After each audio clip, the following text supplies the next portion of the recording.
yo considero que los seres humanos somos seres emocionales que razonamos. Y no al revés, como durante tantos años se sostuvo de que somos seres racionales. Para mí eso ya quedó totalmente obsoleto y nosotros no solo somos seres emocionales, sino que también somos la emoción o las emociones que sentimos. De la misma forma que no tenemos un cuerpo, sino que somos el cuerpo. Fíjense que a veces nosotros decimos mi mano, como si yo dijera, no sé, mi virome o mi computadora, pero la mano y todas las partes del cuerpo son parte constitutiva de mí misma. Y lo mismo con las emociones. Somos seres emocionales y somos la emoción y las emociones mismas. Por otro lado, también quisiera partir sobre algo que adelantó Jolie en la presentación y es esto de no conectarnos con las emociones buenas o las emociones malas, que muchas veces nos sale como en automático eso. Porque todas las emociones que tenemos los seres humanos tienen algún mensaje para transmitirnos. Y si nosotros en nuestro cerebro de manera automática estamos pensando que hay cierto grupo de emociones malas, no vamos a querer habitar y sentir y estar en esas emociones porque son malas y las vamos a querer evitar. Sin embargo, esas emociones pueden tener mensajes muy valiosos también para nosotros. Entonces, quizás podríamos reemplazar esto de bueno o malo que nuestro cerebro trae desde hace muchos años por palabras que no sean tan contundentes para nosotros, porque todo lo que nosotros pensamos después se manifiesta en nuestra realidad, pasando por nuestras emociones justamente. Entonces quizás podríamos hablar de emociones que nos potencian y emociones que nos limitan o que nos detienen o que nos frenan o que nos hacen nuestro camino un poco más lento, pero no quiere decir que por eso sean malas, porque lo malo tratamos de evitarlo. Entonces, como reformular un poquito cómo nosotros pensamos sobre las emociones. Y después también partir de la base de que siempre los seres humanos estamos en una emoción, aunque no nos demos cuenta. Ahora mismo, yo y todas las personas que están acá conectadas, que muchas gracias por acompañarnos, estamos todos en una emoción, aunque no nos estemos dando cuenta. A veces la emoción, cuando se hace permanente a lo largo del tiempo, la llamamos estado de ánimo y es lo que cuando nos encontramos con alguien, nosotros acá en Argentina por ahí decimos, qué buena onda que tiene esa persona, qué buena vibra, qué buena energía, o a veces simplemente hablamos del humor de esa persona. Simplemente estamos hablando de la emoción que acompaña a esa persona constantemente, la emoción o el estado de ánimo. En este caso lo vamos a tratar como lo mismo. Entonces, ¿de qué hablamos cuando hablamos de emoción partiendo de esta base? La emoción, si separamos la palabra, la etimología de la palabra, tenemos el prefijo e, que significa hacia. Y la parte de emoción ya nos da una idea de movimiento. De hecho, esa parte viene del latín, de la palabra movere, que justamente significa moverse, ¿no? Algo que está como en marcha, en proceso. Yo amo la etimología de las palabras para saber de qué estamos hablando cuando hablamos, porque no para todos es lo mismo. Entonces, ya en la palabra emoción podemos advertir que es algo que nos hace mover, que es algo como que nos mueve hacia un lugar. Yo suelo decir que es como una predisposición. Desde el coaching ontológico decimos que es una predisposición para hacer algo determinado. ¿Y por qué decimos esto? Vamos a hacer como un caminito para atrás. Antes de la emoción, siempre hay un pensamiento. Pero digamos que ese pensamiento que tengo ocurre en un milisegundo y muchas veces yo no advierto que antes de la emoción tuve un pensamiento. Sucede un hecho, yo le pongo un pensamiento y después tengo la emoción.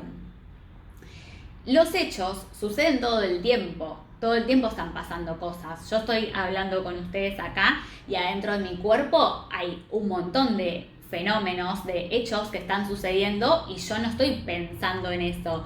No estoy pensando en cómo hace mi corazón para latir y distribuir la sangre, en cómo está entrando el oxígeno a través de mis fosas nasales y llegando a mi cerebro para que yo pueda hilar la siguiente palabra que voy a decir mientras estoy hablando.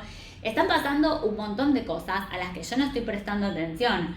Incluso fuera de acá, el vecino está usando una herramienta como medio que está cortando algo, no sé si se escucha de vez en cuando. No estoy prestando atención a esos fenómenos. ¿Qué pasa? Cuando nuestro cerebro detecta algún fenómeno que por algún motivo nos interesa, nosotros le prestamos atención. Ponemos ahí nuestro enfoque. Eso es lo que hace que ese fenómeno sea diferente de todos los demás, de todo lo que está sucediendo todo el tiempo. A mí no me causa ninguna emoción en particular, mi respiración, el latir de mi corazón, la sierra del vecino, el viento, todo lo que está sucediendo. Sin embargo, si hay un hecho al que mi cerebro le presta atención, ese hecho va a ser diferente de todos los demás. Ahí cuando mi cerebro le presta atención, inmediatamente hacemos una evaluación, que esto sucede en todos los animales y desde hace años, millones de años. El cerebro hace una evaluación muy rápida y dice, ¿amenaza o no amenaza? Porque el cerebro lo que necesita es seguir sobreviviendo. Cuando algo lo detectamos como amenaza o no amenaza, nosotros ahí aparece nuestro pensamiento, este que yo les decía que aparece antes de la emoción. Y ese pensamiento es particular de cada uno de nosotros. Es totalmente interpretativo. ¿Esto qué quiere decir? Que no es una verdad absoluta. Mi cerebro va a hacer esa evaluación entre amenaza y no amenaza y después va a poner un pensamiento interpretativo según cómo yo haya tenido mis vivencias sobre eso que estoy viendo, sobre ese hecho al que le presté atención. Por ejemplo, ahora hay perros ladrando en la calle. Si mi cerebro detecta eso como una amenaza y yo ahí le pongo un pensamiento de que los perros me van a lastimar, eso es algo interpretativo. Puede haber una persona acá al lado mío, primero que ni siquiera detecte el sonido de los perros ladrando, porque no le presta atención, su cerebro no hace foco, como yo decía, la respiración, bueno, puede pasar. O que sí haga foco y lo conecte con otro pensamiento, que interprete, qué alegría, los perros están contentos y me van a venir a saludar y a festejar. ¿Por qué se da esa diferencia? Porque nosotros los seres humanos interpretamos los hechos, lo cual dispara nuestros pensamientos, en base a un montón de condiciones que nosotros tenemos. Por ejemplo, nuestra historia pasada, nuestra biología, nuestra sociedad, lo que nos han enseñado en la escuela, en el barrio, en nuestra familia, la época de la historia en la que vivimos, en la que nos tocó nacer, lo que traemos de nuestro linaje, que venimos arrastrando en nuestros genes aún sin saberlo. Yo no sé si quizás a mi padre, a mi abuela, en algún momento la atacó un grupo de perros o un perro, o yo cuando era chiquita un perro me mordió, o quizás simplemente me asustó. Entonces, en base a todo eso que está guardado adentro nuestro cerebro va a hacer una interpretación y que para cada persona va a ser muy particular. Como ya probablemente están sospechando, una vez que yo tengo ese pensamiento y estoy en esa interpretación, supongamos que para mí el ladrido de los perros es algo que yo tengo guardado, que cuando era chiquita a mí un perro me mordió, entonces es algo que mi cerebro se pone en alerta, es algo que interpreta como una amenaza. La emoción que me va a disparar después de que yo tuve esa interpretación va a ser una emoción en particular de todo el universo de emociones que existe. Probablemente yo tenga miedo, o me asuste, o me retraiga. O sea, la emoción va a ser una muy distinta de aquella persona que interpretó escuchando exactamente a los mismos perros en el mismo momento que los perros eran algo que le traían como un festejo, que tenía asociado que los perros cuando ladran están contentos y están festejando y le van a dar cariño. Esa persona probablemente se conecte con las emociones de alegría, de entusiasmo, de celebración y no por ahí con las emociones de miedo, de protección que me estoy conectando yo. ¿Para qué me sirve saber esto? Porque una vez que un ser humano está en una determinada emoción, yo les decía que las emociones nos predisponen a diferentes acciones. Las acciones que yo voy a poder tomar van a ser muy diferentes según en qué emoción esté. Si yo estoy en una emoción de miedo o de protección, probablemente huya, me esconda, me paralice, porque esta es la acción a la que me predispone la emoción del miedo. Si yo estoy en una emoción de alegría, de entusiasmo, de celebración, probablemente me acerque a los perros, probablemente tenga una acción de cantar, de acariciar, de ir como hacia adelante, ¿no? Porque esa es a las acciones que me predispone este otro grupo de emociones. Ahora, como yo les decía, ¿es bueno, es malo el miedo, la alegría? Si yo en mi cerebro tengo asociado que los perros son una amenaza para mí quizás es bueno sentir miedo, protegerme, esconderme, huirme, paralizarme. Porque si no la pasaría peor, si no me conecto con esta emoción. El trabajo que nosotros podemos hacer es justamente esto de descubrir qué nos dicen nuestras emociones. Cada emoción tiene un mensaje particular. Entonces, por ejemplo, el miedo me puede estar diciendo, cuídate, quédate ahí quieta porque si no las consecuencias van a ser peor, escondete para salvarte. El miedo me está informando que los recursos con los que yo cuento en este momento no son lo suficiente para enfrentar esta situación que yo estoy viendo. Pero atención, porque acá otra vez es todo interpretativo. Yo interpreto que los recursos que yo tengo no son lo suficientes para enfrentar esta amenaza. Porque tal vez para mi cerebro yo sigo siendo la nena chiquita que cuando tenía 3 años un perrito la mordió. Quizás mi cerebro necesito ahí entender el mensaje de mis emociones para reinterpretar otra cosa, que yo ahora soy una persona adulta, que sé cómo acercarme, cuánto acercarme, a qué perro sí acercarme o no acercarme. Y ya eso, el ladrido de los perros, deje de ser una amenaza para mí. Lo mismo sucede ante un montón de cosas que nosotros por ahí tenemos asociados con situaciones que no la hemos pasado bien o que no supimos resolver en algún momento de nuestra vida, pero lo importante de buscar el mensaje de las emociones hoy, desde el adulto que somos, es que nosotros podemos reinterpretar ese hecho, reinterpretar la emoción y que nos abra un mundo de posibilidades diferentes. Si, por ejemplo, cada vez que yo escucho a una persona, para no ponerle interpretación, supongamos que mido con esos aparatos que miden los decibeles del sonido, una persona que está hablando en un sonido elevado, ¿no? Mucho más alto de la media.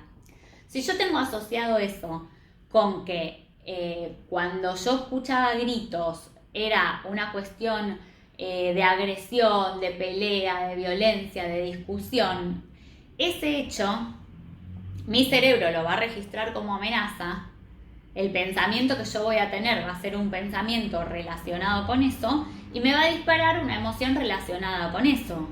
Probablemente me dispare enojo o tristeza o miedo nuevamente.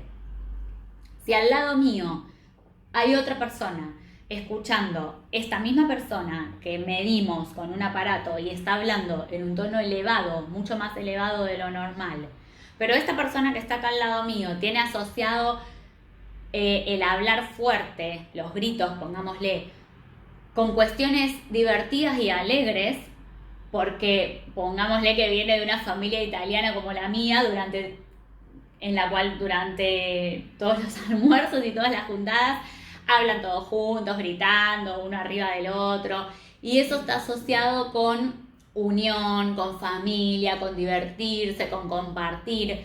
El cerebro de esta persona va a tener otras emociones que no van a ser enojo, tristeza o miedo, por ejemplo. Va a tener emociones quizás justamente de esto que yo decía, una emoción de comprensión, de empatía, de alegría, de querer compartir, otro grupo de emociones. Entonces acá lo importante es que cada uno pueda encontrar el mensaje que esa emoción tiene para uno mismo. El enojo, por ejemplo, me da un exceso de energía para que yo pueda resolver la situación.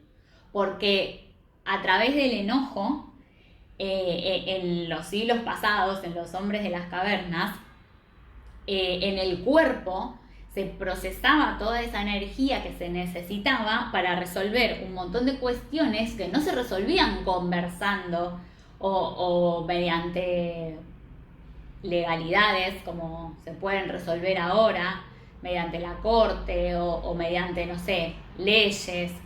Antes se resolvía de otra manera, y de esa manera, una manera física en general, terminaban como luchando los hombres de las cavernas y necesitaban exceso de energía que nos da el enojo.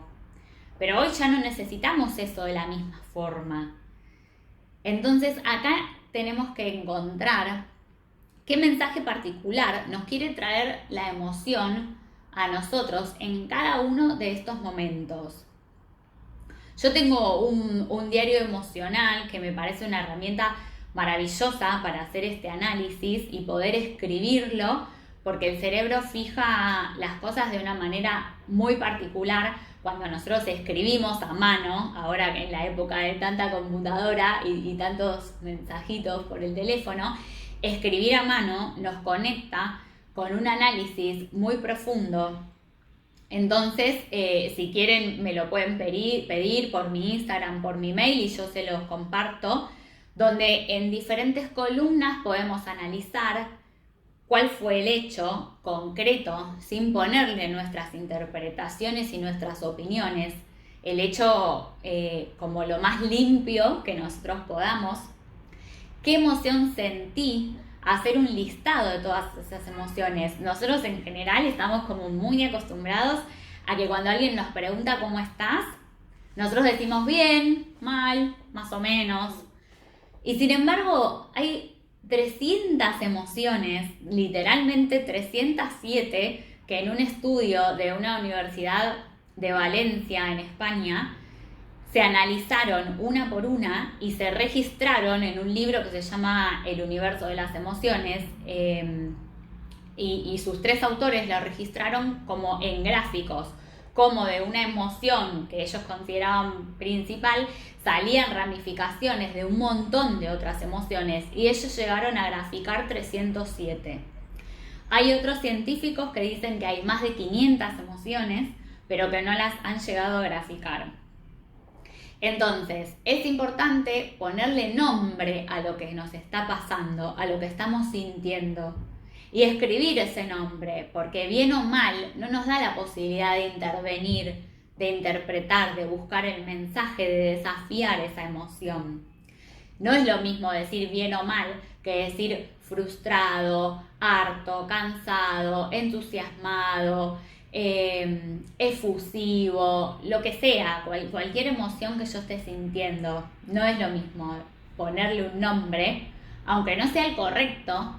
Yo siento de esta forma la frustración. No me tiene que venir a decir nadie qué es la frustración. Entonces lo anoto. Y me conecto con el cuerpo, porque esto está como muy relacionado. Yo les decía, nosotros somos las emociones, somos los pensamientos, somos el cuerpo, pero somos todo al mismo tiempo.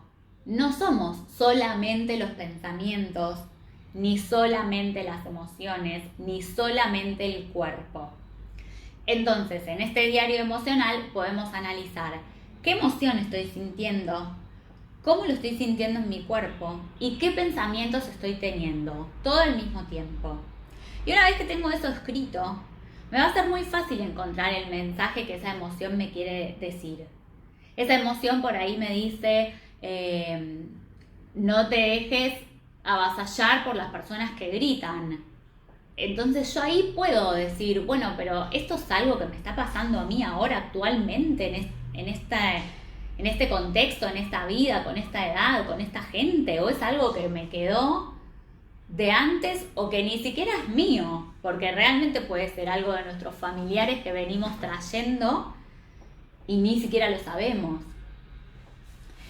Otra emoción me puede decir, bueno, yo quiero que las cosas me salgan bien, por eso me siento constantemente frustrada, yo valoro el éxito.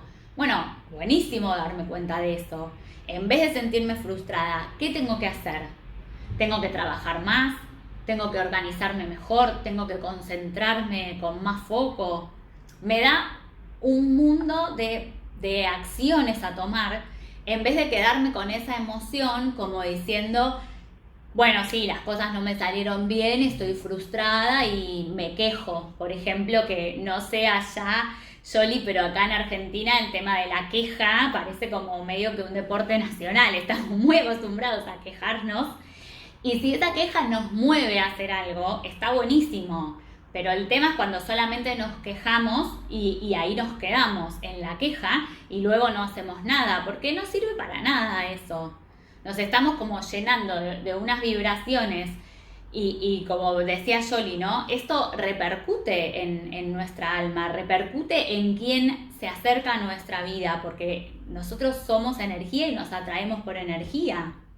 Si yo me quedo con estas emociones que me limitan, que me cierran posibilidades, no puedo nunca tomar una acción diferente para salir de ahí y tener otras emociones y atraer otras cosas y tener otros resultados, digamos, como más a lo concreto, ¿no?